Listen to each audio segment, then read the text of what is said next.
Olá pessoal, tudo bem com vocês? Eu sou a professora Silene Lima e hoje eu vou trabalhar com vocês uma aula de português do quarto ano sobre mapa conceitual e mapa mental, aprendendo a diferenciar e produzir.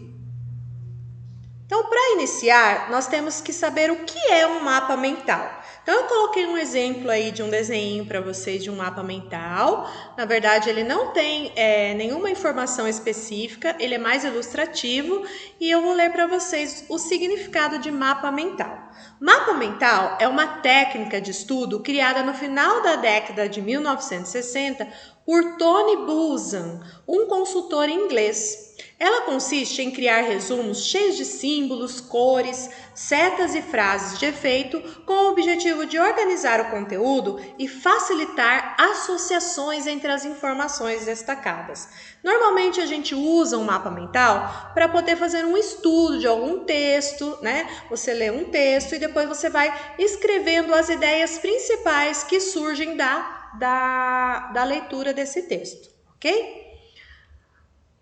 E o mapa conceitual? Qual é a diferença? O mapa conceitual é um diagrama ou uma ferramenta gráfica que representa visualmente as relações entre conceitos e ideias.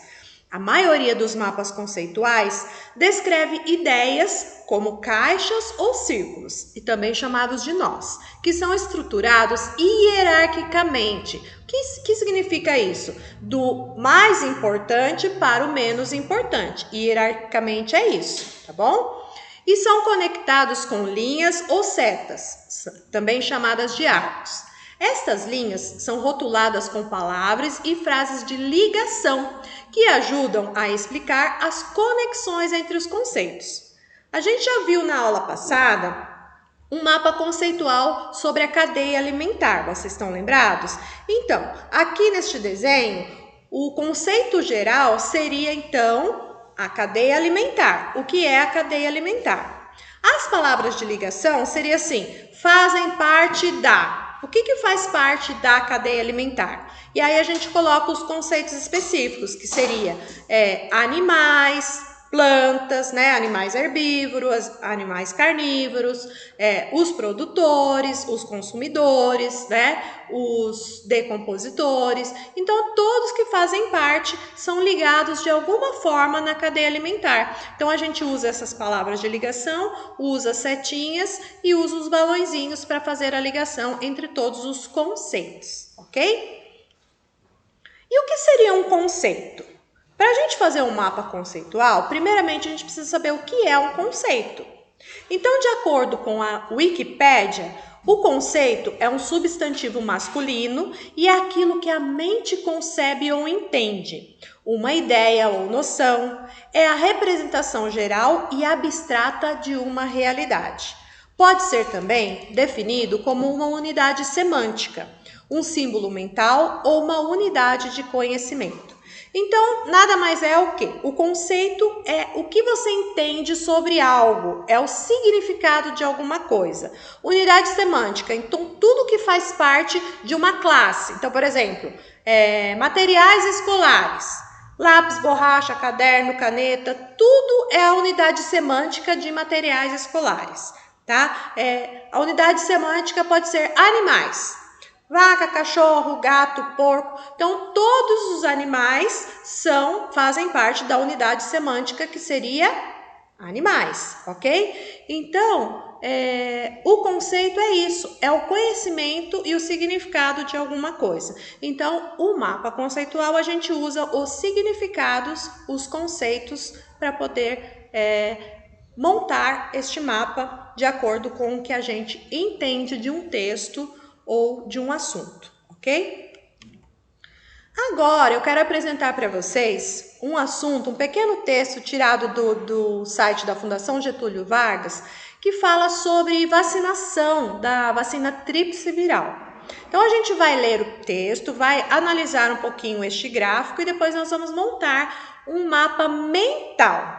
Tá? Lembrando que nós estamos diferenciando o mapa mental do mapa conceitual. Então, o mapa mental são ideias sobre alguma coisa.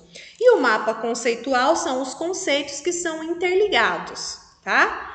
Então, vamos ler esse texto e vamos analisar o gráfico.